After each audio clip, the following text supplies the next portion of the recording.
कश्यप जी, सूरत, गुजरात से। राधे राधे। राधा वल्लभ श्री हरिवंश महाराज जी। गुरुदेव, मेरा प्रश्न है कि उन सर्व सामर्थ्यशाली पूर्ण पुरुषोत्तम परमेश्वर मेरे गोविंद के लिए तो कुछ भी असंभव नहीं है, फिर एक भक्त के पूर्ण शरणागत होने के पश्चात भी उसका प्रारब्ध भी भस्म क्यों नहीं कर देते? क्या इसके नहीं नहीं नहीं नहीं, वो भक्त ही नहीं चाहता। चाह ले तो हो जाए, लेकिन वो भक्त नहीं चाहता। और जो चाह करे तो भक्त कैसा? जाहि न चाही कबहू कछु, तुम सन सहज सने, बसहु निरंतर तासुर, सोराउर निज गे। जीवन भर चाह मिटाने की ही तो बात की गई है। साधुता का मतलब क्या है? हमें कोई चाह ना रह जाए, हमें कोई आवश्यक होती है। हे नाथ, आपका दिया हुआ हर दुख मुस्कुरा कर सहूंगा, ना आपसे कहूंगा ना किसी से कहूंगा। प्यार का मतलब क्या होता है? प्यार, भक्त का मतलब होता है प्यार करने वाला भगवान को। और प्यार का मतलब क्या होता है? अपना विस्मरण हो जाना, केवल प्यारे का स्मरण।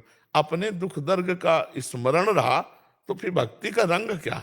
भक्ति का रंग है प्यारे के स्मरण में मगन रहना और अपने को भूल जाना। और ज्ञान का रंग है सब कुछ भूल जाना, केवल मैं में स्थित हो जाना। और भक्ति का है मैं को भूल जाना, केवल तू में स्थित हो जाना। और माया का है मैं और तू।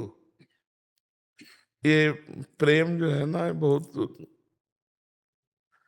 सब कोई नहीं कर सकता। प्रेम प्रेम सब कोई कहे, प्रेम निर्वाह करना कर। चढ़ के मैन तुरंग पे चलिबो पावक माय, प्रेम पंथ अति कठिन है सबको निभात नाय। अपनी कोई परवाह नहीं। फिर प्रेम क्या है? अपने दुख दर्द की चिंता रही तो शरीराभिमानी, फिर प्रेम क्या है? महाराज जी, इसी प्रश्न को अगर दूसरे दृष्टिकोण से देखें महाराज जी, ये तो भक्त की स्थिति हो गई, वो नहीं चाह रहा। इनका एक भाव ये भी इसमें दर्शाया इन्होंने कि प्रभु जैसे अपने भक्त को जैसे अभी दुख आया तो वो तो सर्वशक्तिमान है। वो सही पूछो तो दुख है ही नहीं, तुम्हें दिखाई दे रहा है ना। स्वप्न में कोई तमाचा मारे तो आपको जागृत में तमाचा का क्षोभ होगा क्या? पर स्वप्न में हो तो लगेगा, तड़ाक से लगेगा। अगर जाग चुके हो तो हंसोगे। उसकी बात ये क्या है यार, कोई नहीं। समुद्र में एक आदमी स्वप्न में डूब रहा था और बोला बचाओ, मैं समुद्र में डूब रहा। आवाज निकल गई उसकी। तो बाहर के लोग आप क्या करें, उसको कैसे बचाएं? नौका ले आवे, तैराक ले आवे, क्या करें आप बताओ? उसको केवल जगा दो। नौका तैराक की जरूरत नहीं है, उसको जगा दो। एक बूंद पानी नहीं है, वो उसमें डूब रहा है। समझ रहे ना? ऐसे ही जब ज्ञान में भक्ति में जग जाया जाता है तो भैया दुख होते हुए भी दुख नहीं है।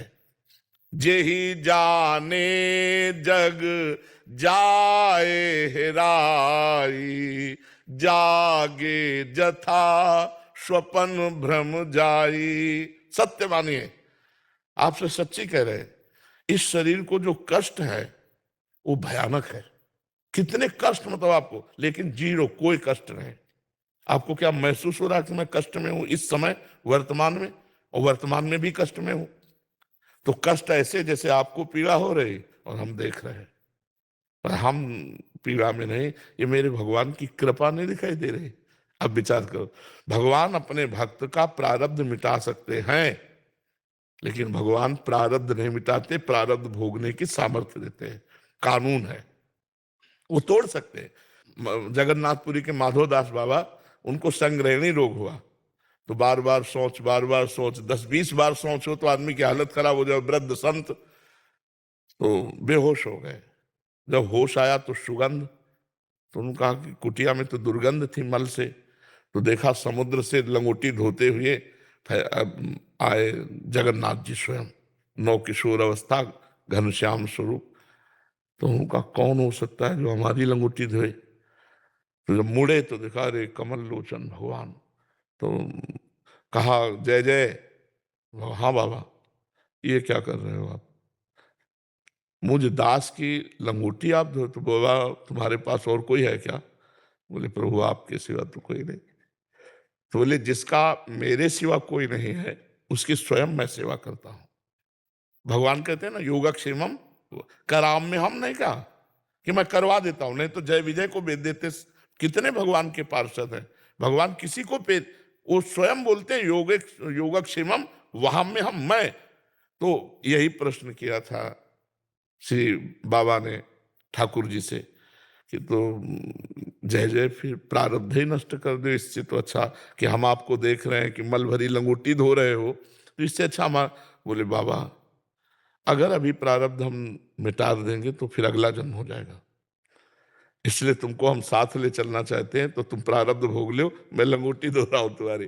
तो सच्ची मानिए आप, ये सब कष्ट हैं, पर इतना प्यार, इतना दुलार, इतना आनंद वो दिए हैं कि उसी आनंद के बल से ऐसी बुरी स्थिति में भी ये सब हो रहा है।